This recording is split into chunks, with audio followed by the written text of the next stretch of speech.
What's up, YouTube? I want to do a top 5 video. People keep asking me what my top 5 favorite knives are.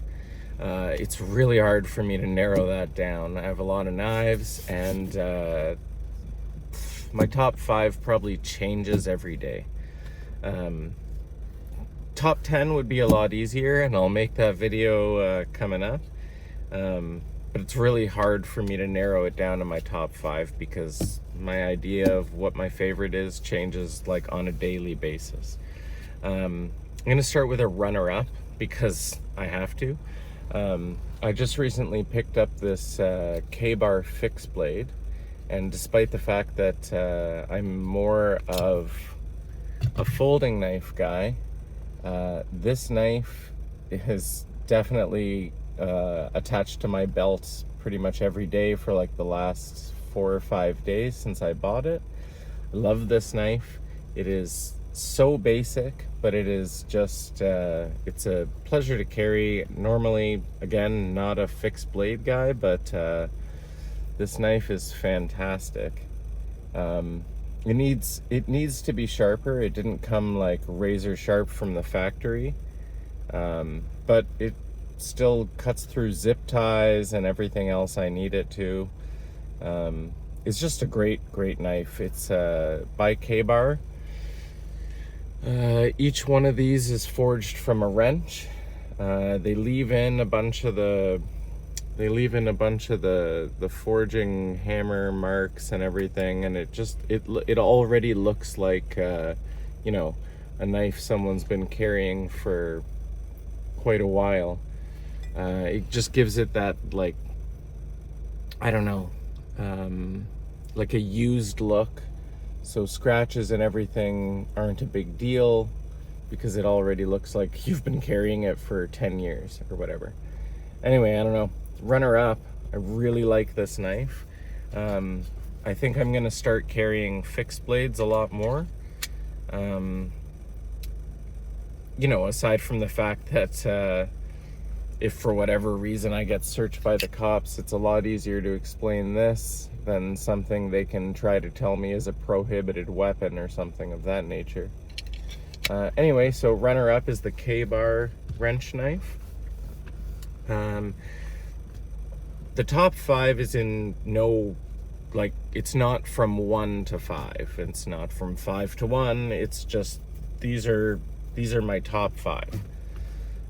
It's in not a real order, but first up is Spyderco PM2 in all brass Flytanium Lotus scales. I've got a lanyard filler here from Boss. Spoiler alert, every single one of the top 5 is modified, so you can't find any of these the way they are. You have to modify them. So this one's in Golden, Colorado. It's CPM S45VN, and this knife is smooth as butter. I added a deep carry pocket clip from Lynch, and this knife is fantastic. All right, number 2, Demco 80-20.5 with aluminum textured scales. This thing is a beast. Love this knife. This is the clip point. I also have the shark's foot blade in a different set of scales. I'll show that in the top 10. This is in S35VN, and this comes from Demco's Taiwan factory.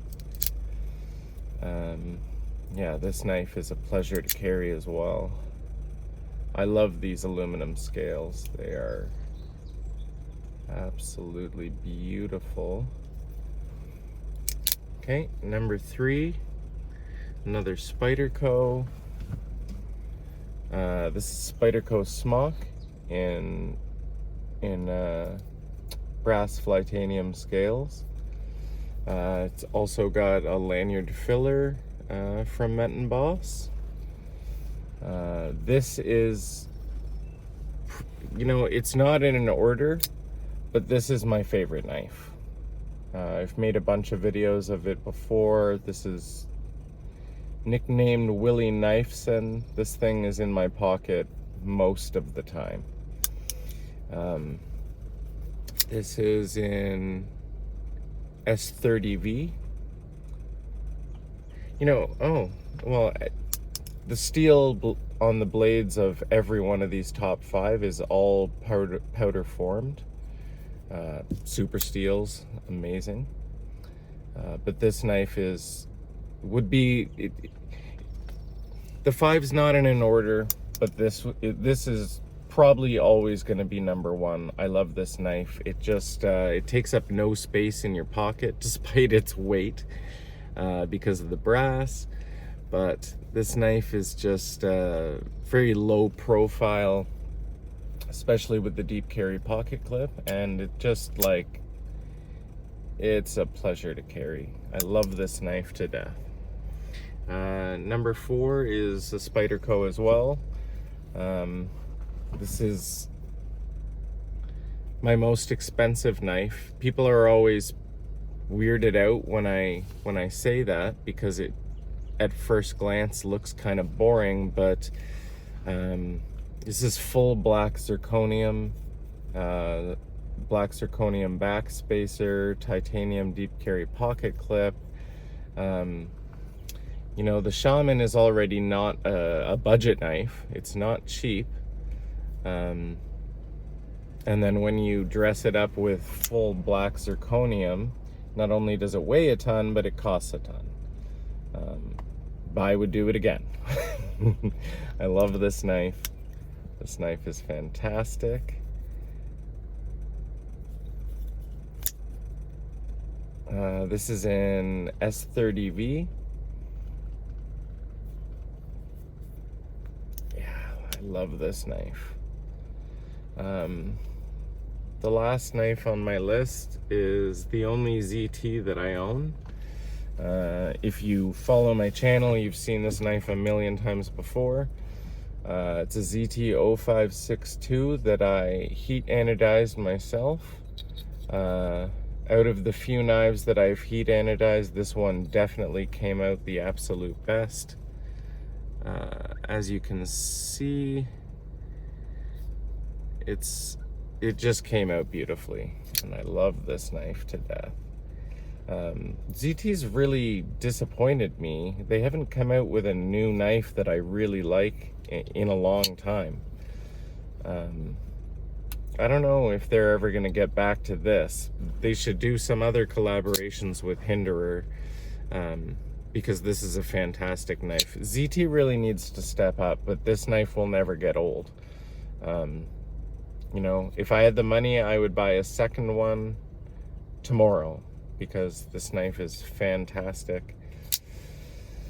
Yeah, that's my top 5 right there for now. I mean, it changes all the time. Yeah, I think I'm gonna do a top 10 video sometime soon, because that's a lot easier for me to group together.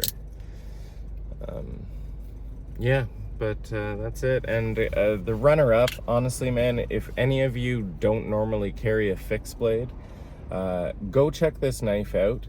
I can almost guarantee you that out of the box, it's not going to be all that sharp, but we're knife people. You can sharpen it. You can get a razor edge on this thing. It's tool steel. It's pretty simple to sharpen, pretty forgiving.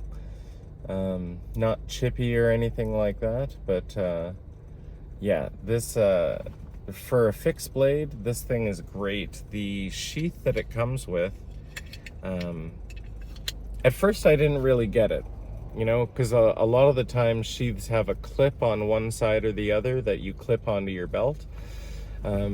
It took me a minute to realize how this works, but you put your belt through this line, and you keep it on the outside, and it holds it flat against your body, and it's a really great like minimalist sheath.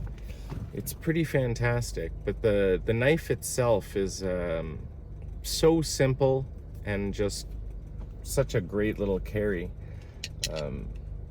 Very useful. But yeah, that's it, guys. That's my top 5. I'm gonna do a top 10 later, and talk about some other knives and stuff like that. But yeah, that's my top 5, guys. Have a great day.